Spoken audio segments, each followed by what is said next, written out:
Hey friends, just made a bunch of videos on TikTok recently, which is much more challenging than making videos for YouTube if you're improvising without thinking in advance about what you're going to say, because there's so much less space to do it.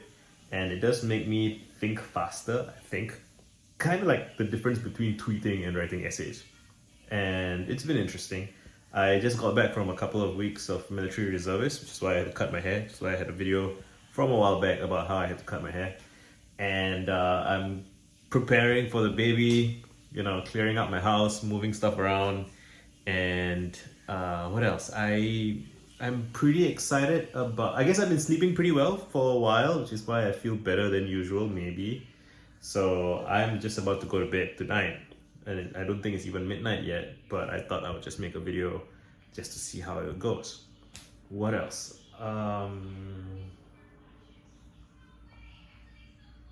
I was so the TikToks that I made, a couple of them were like I'm going through my Twitter drafts and looking for tweets that I did not send.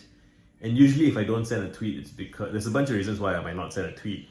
And I have a bunch of categories on a Google Doc somewhere. Some of it is like usually a bunch of it is like stuff that would come across as bragging, and I don't want to come across that way. And most of the things that I think would come across as bragging in tweet form, right, in a few words. If I said it in a video or in person, it doesn't seem as bad because I can contextualize it with my voice and with my face, and I can't think of one off the top of my head right now, but there's a whole bunch. I mean, so even just saying things like, things seem to go well for me. Like a tweet like that, you'd have to frame it in some way. I mean, you don't have to, but like I know that if you don't frame it a certain way, it's likelier to be received a certain way. And I guess I have a bit of this curse of knowledge of just like having been in quote unquote the arena for so long, having been online for so long and interacted with so many people for so long. I just have a sense of how things flow, and I don't just mean flow from myself, I mean flow through my peers and through a wider mainstream social consensus. And yeah, I would prefer, a part of me would prefer not to think so much about it. A part of me can't help but analyze everything through those lenses. And I am still excited about going through my notes and drafts and publishing essays. I might take a break from Substack essays as my primary preoccupation, and I still want to do them, but I might try. I think what I might want to do is I might go back to my Tumblr and try and do these like maybe 5-paragraph micro essays. Yeah, I think a constraint like that might just make my workspace clearer. Yeah, I think that's what I want to work towards. And I think, even making this video, when I started making this video, I didn't necessarily know where I'm gonna go. I didn't know what I'm gonna say. I'm just gonna I want to record a video. I want to start thinking out loud, and that may or may not be interesting to other people, but it's become a way of thinking for me, and it helps me feel feelings. It helps me run the autopilot on my mind, and because I'm conscious that the clock is ticking, I'm at 4 minutes now, that something has to happen. I get to get out of my own head or out of my own way. And now I'm like, yeah, 5-paragraph essays or 5-sentence essays. I know my friend Anna, she does 13-sentence essays, right? Something like that, some arbitrary constraint to funnel my work through so that it doesn't feel so amorphous, it doesn't feel so overwhelming and chaotic. Yeah, so like my word vomit project, which I'm very proud of, is like more than 80% complete. I think it's approaching 90% complete, and that is the full project is to write 1 million words, and I'm approaching 900,000 words, and that is cool to have done. I feel good about it. It's made me a better writer, but it's gonna be a pain in the ass to like read and analyze and look for patterns. And that itself is a puzzle. How am I going to do that? How am I going to chunk it? How am I going to frame it? How am I going to project manage it?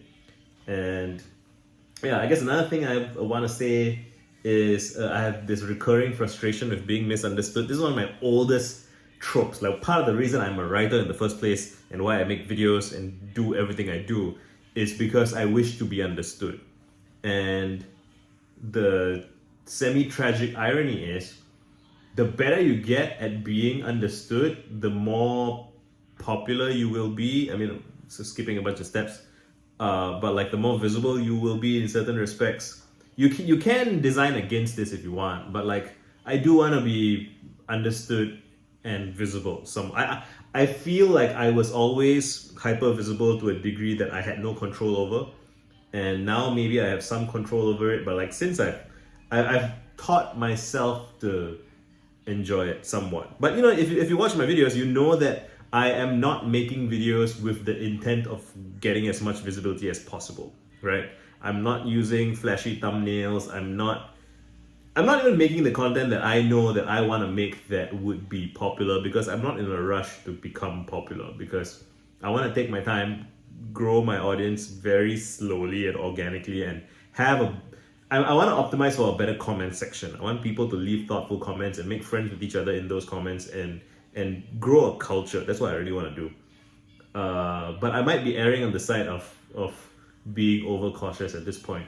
So maybe I should like step on the gas a little bit and see what happens. But yeah, you know, being misunderstood, you get good at explaining yourself and being understood, you grow your audience, or you grow in prominence, and that increases your surface area, I guess, or it increases your footprint.